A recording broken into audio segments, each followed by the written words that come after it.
انسان جب آیا ہی اس دنیا میں اللہ کی بندگی کے لیے ہے، اللہ کی عبودیت کے لیے ہے، تو ہر کام کے بدلے، ہر عمل کے بدلے، ہر لمحے کے بدلے یا یہ جنت کے قریب ہو رہا ہے یا یہ جہنم کے قریب۔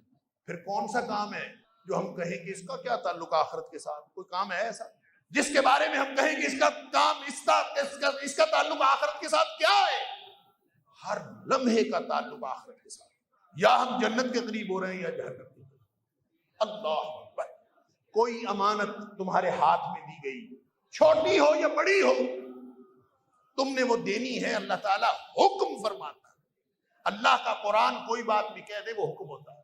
جب کہہ کے فرمائے ان اللہ یامرکم، اللہ تمہیں تاکیدی حکم کرتا ہے، یہ حکم ہے اللہ کا۔ کیا؟ ان تؤدوا الامانات الی اہلھا۔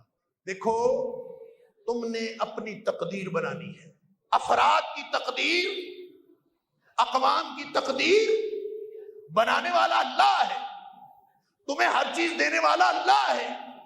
تو اللہ نے تمہارے اختیار میں جب امانتیں دے دی تو امانت ایمان سے ہے، جس کے اندر ایمان ہوتا ہے وہ امانت دار ہوتا ہے۔ تو فرمایا دیکھنا کبھی امانتیں نااہل لوگوں کے سپرد نہ کریں، یہ اللہ کا حکم ہے۔ پھر فرمایا اس سے اچھی، یہ کوئی قانونی حکم نہیں ہے، صرف قانونی حکم نہیں ہے۔ ان اللہ نعم ما یعظکم بہ، اگر کوئی خیر خواہ کسی کو خیر خواہی کا مشورہ دے، اگر کوئی خیر خواہی کی انتہا کرتے ہوئے نصیحت کرے تو اس سے اچھی نصیحت نہیں ہو سکتی۔ ان اللہ نعم ما یعظکم بہ، یہ حکم قانونی حیثیت میں رکھتا ہے۔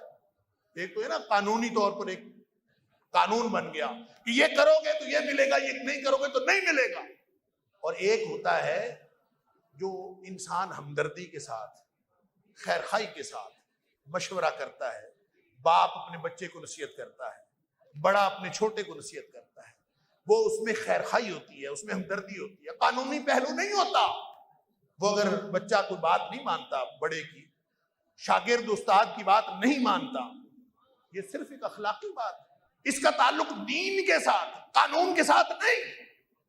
تو فرمایا کہ ان اللہ نعم ما یعظکم بہ، اگر ہمدردی اور خیر خواہی کی کوئی بات ہو سکتی ہے، نصیحت کا کوئی پہلو ہو سکتا ہے، تو اس سے اچھی نصیحت اور کوئی نہیں۔ اللہ تمہارے تمام اعمال کو دیکھ رہا، ساری چیزیں تمہارے ہاتھ میں اللہ نے دی ہیں۔ اب تم کیا کر رہے ہو، کس مرحلے پر کیا کرتے ہو، تمہارا امتحان تو اسی وقت ہو جاتا ہے جب تم کاروبار میں بیٹھے ہوتے ہو، ادھر سے اذان آتی ہے، اللہ اکبر اللہ اکبر، حی علی الصلاح حی علی الفلاح، تمہارا امتحان تو اسی وقت ہو جاتا ہے کہ تم نے کس کی طرف جانا ہے، پارٹی کون سی ہے تمہاری۔